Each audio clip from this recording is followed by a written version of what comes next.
Hello everyone! In this video, I'll guide you through how to fix stick drift on your Xbox Series S controller quickly and safely. First, power off your console and remove the batteries or disconnect the controller.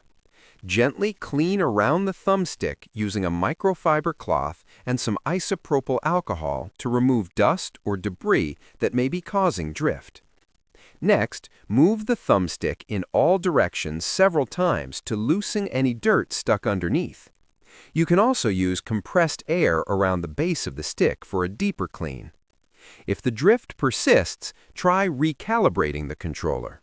Go to the Xbox Accessories app, select your controller, and use the calibration tools to reset the sticks.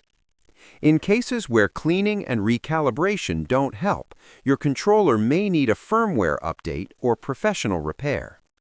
Always handle the controller gently and avoid opening it unless you are experienced to prevent voiding the warranty. After these steps, your thumbsticks should respond accurately again. Subscribe the channel for more videos.